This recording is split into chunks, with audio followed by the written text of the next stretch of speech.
The gala shimmered with gold light and the low hum of strings from the orchestra, but to Meline Foster it all felt like noise. She stood near the back of the ballroom, her black dress blending in with the servers as she translated a conversation for one of the guests. No one ever really saw her, the interpreter was a ghost between words. Yet she preferred it that way. Until she noticed a young girl across the room. The girl stood alone near the balcony doors, the soft blue of her dress catching the chandelier's light. She wasn't watching the crowd, she was studying their mouths, eyes, hands, like someone searching for meaning without sound. Meline recognized that look instantly. She crossed the room and gently tapped the girl's shoulder. When the girl turned, her face lit with surprise as Meline began to sign, "Hi, I'm Meline." "Are you alright?" The girl's eyes widened with relief. "You sign," she responded quickly, her fingers trembling slightly. "No one here does." Her name was Olivia Pierce, 16, daughter of Jackson Pierce, the billionaire whose name was on every wall tonight. They found a quiet corner and signed in bursts of excitement. Olivia talked about her school, her art, her loneliness. Meline listened, realizing this girl lived surrounded by luxury yet starved of understanding. Across the room, Jackson Pierce laughed with a senator, perfectly composed. Olivia's gaze hardened. "He pretends I don't exist when people are watching," she signed. Meline hesitated before replying, "Maybe he just doesn't know how to reach you yet." Olivia's response was a small, broken smile. "Then maybe someone should teach him." Meline didn't know it then, but that moment, the shared language between silence and voice, would change all three of their lives. The night after the gala, rain drummed softly against Meline's apartment window as she replayed the confrontation in her mind. She had spoken without thinking, standing on that terrace, words sharp with anger, telling Jackson Pierce that money meant nothing if his daughter couldn't hear his love. His face had gone cold, eyes narrowing like a man used to defiance. She expected a call from her agency in the morning, a polite dismissal wrapped in professional courtesy. Instead, her phone buzzed with an address and a single line, "Mr. Pierce requests your presence at his estate. Noon. She arrived at the Pierce mansion under gray skies, clutching her umbrella like armor. The estate was enormous, perched beside Lake Washington, all glass and stone and silence. A house that looked beautiful but lonely. A housekeeper led her to a library lined with dark shelves. Jackson stood by the window, his reflection fractured in the rain-streaked glass. "You were bold last night," he said without turning. His voice was quiet, but it carried weight. Meline braced herself, ready for dismissal. "I spoke out of turn," she replied. "If I offended you." He cut her off with a shake of his head. "You were right." Turning toward her, his expression was unreadable. "My daughter deserves more than my silence. I want you to teach me." For a moment, she thought she'd misheard. "Teach you sign language?" "Yes," he said simply. "Properly. Privately." The admission startled her. Behind his control, she saw something raw: guilt, maybe grief. Meline hesitated, then nodded slowly. "It's not just words you'll have to learn," she said. Jackson's gaze didn't waver. "Then start with the hardest ones." And just like that, the lesson neither of them expected began. The first lesson began on a gray Thursday morning. Meline arrived early, carrying a small whiteboard and flashcards she'd used with children years ago.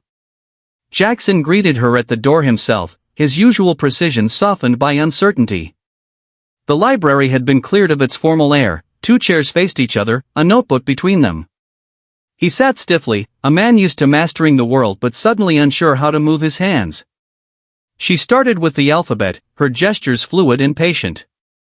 He followed, imitating each sign with mechanical precision. "You're treating it like code," she said gently. "It's not about accuracy, it's about feeling." He frowned. "Feeling doesn't come naturally to me anymore." Meline paused, lowering her hands. "Then that's what we'll practice first." For weeks, they met every other day.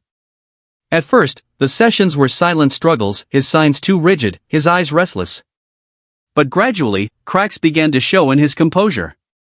When she introduced the sign for sorry, his movements faltered, the word lingering on his fingers. That one, he murmured, seems harder than it should be. During a break, Meline found herself studying a photograph on his desk, a woman with dark hair, arms wrapped around a little girl with laughing eyes. "Catherine," Jackson said quietly, following her gaze.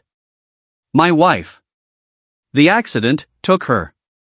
Olivia lost her hearing that night." He turned away, his shoulders tightening.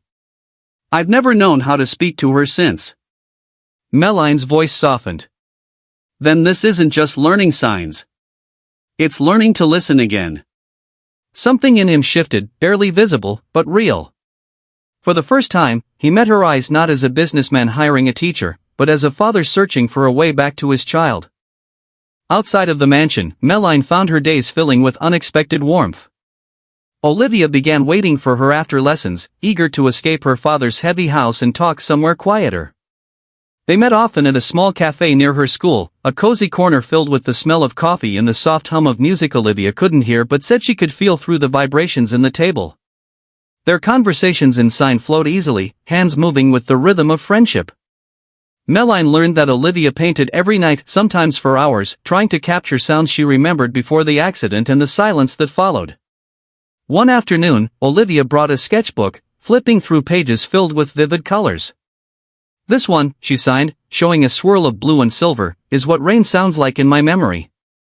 Meline smiled, tracing the air above the paper. "It's beautiful. You see with your hands. But not everything between them was easy." Olivia spoke of teachers who avoided her, classmates who pitied her, and a father she admired but resented. "He thinks I'm fragile," she signed, frustration sharp in every movement. "But I'm just unheard." Meline's heart ached at the honesty. She shared her own story, how she'd once lost a job at a school because she'd grown too attached to a deaf student, defending him when no one else would. "Sometimes," she signed, "the world punishes kindness." Olivia smiled softly. "Then maybe it needs more of it." Each meeting deepened their bond. Through Olivia, Meline rediscovered her purpose. Through Meline, Olivia found someone who saw her beyond silence. And slowly, beneath the quiet surface of their lessons, a family that had fallen apart began to stir toward connection again. The night of Olivia's senior art showcase arrived with a restless buzz in the air. The school auditorium glowed under strings of soft golden lights, every wall lined with student work. But it was Olivia's collection that drew the crowd, paintings pulsing with movement and feeling, as if each color carried a hidden heartbeat. Meline stood near the back, pride warming her chest as she watched the girl who had once hidden in corners now command a room without uttering a single word. When Jackson arrived, the chatter shifted. He was composed as always, his tailored suit immaculate, but there was an unfamiliar unease in his eyes. Meline guided him through the crowd toward the centerpiece of the exhibit, a massive canvas titled After Silence.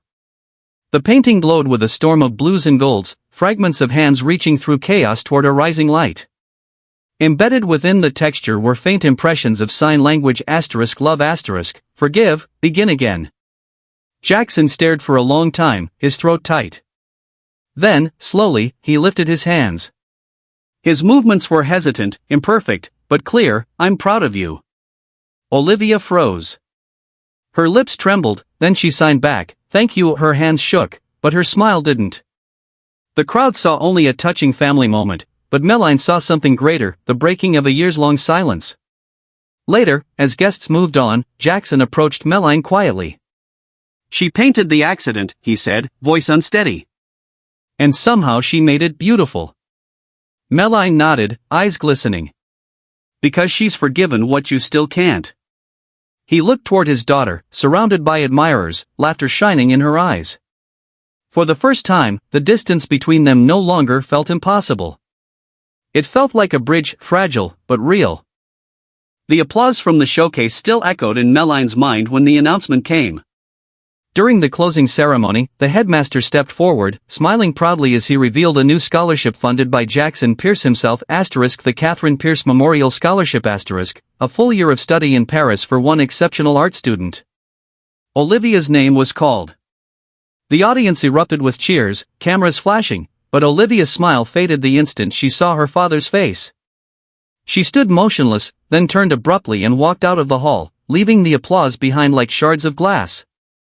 Meline found her outside in the courtyard, tears shining in her eyes though she tried to hide them. "You should be proud," Meline signed gently. Olivia shook her head, movements sharp with anger. He decided my future again. Without asking.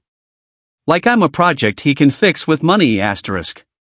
Before Meline could respond, Jackson appeared, rain misting over his shoulders. "Olivia, wait." She spun toward him, her signs rapid and fierce. "You don't get to talk for me anymore." Meline's hands trembled as she translated, but the emotion needed no words. Jackson's composure cracked. "I thought it would make you happy," he said softly. "It was your mother's dream, to see Paris, to paint there. I wanted you to have what she never did." Olivia froze, her breath catching.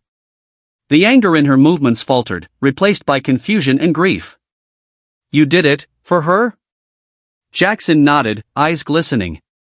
"And for you. Because I'm terrified of losing you too." For a long moment, only rain spoke between them. Then Olivia stepped closer, her hands moving slowly, hesitant, forgiving. "You already lost me once," she signed, "but maybe not forever." And for the first time, Jackson didn't look away. The next morning, the house felt different, quieter, softer, as though the walls themselves were waiting for what came next.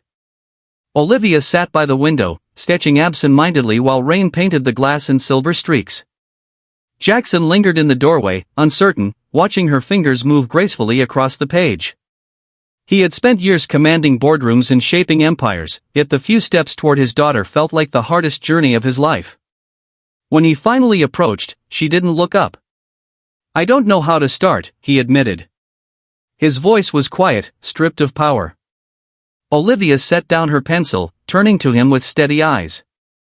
Her hands moved slowly, the signs deliberate. "Start with truth." He nodded, breathing deeply. "The night of the accident," he said, voice shaking, "I told myself I could fix everything by building more, earning more. But I couldn't fix what I broke in you. I sent you away because I thought I was protecting you from my guilt." Her eyes filled, hands trembling. "All I ever wanted was for you to stay." Jackson swallowed hard, the weight of her words sinking deep. "I was a coward. Every silence between us was my fault." Tears spilled down her cheeks, but her expression softened. "Then stop being silent now." He reached out tentatively, and she let him take her hand. For a long moment, they sat there, no longer strangers but two people learning to listen again. Then Jackson spoke, voice rough. "The scholarship. I didn't make it to send you away. I made it to give you time to see the world your mother loved." Olivia smiled faintly, tears still falling. "Then let's go together." And just like that, something long frozen inside both of them began to thaw. Weeks passed, and the rhythm of the Pierce household began to change. The heavy silence that once filled every corner gave way to the soft rustle of conversation, the quiet laughter of lessons shared. Jackson continued his sign language sessions with Meline, but now there was something different in his eyes, a humility, a hunger to understand beyond words. He no longer treated the language as a task to master but as a doorway to the world he'd been too afraid to enter. One evening, as sunlight bled gold across the lake, Meline arrived for what would be their final lesson. Jackson greeted her with an ease that hadn't existed months ago.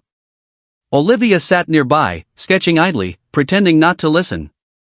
Meline began the session, but Jackson stopped her gently.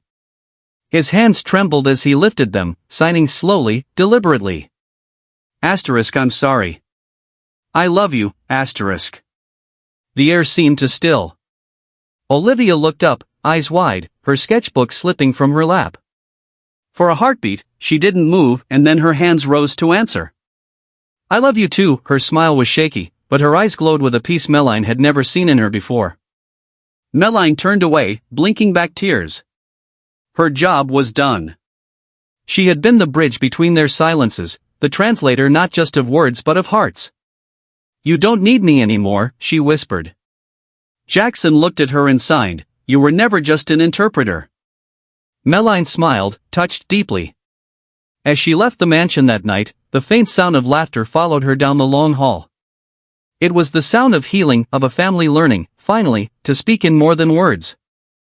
Spring came to Seattle in a burst of color, and with it, Olivia's graduation day.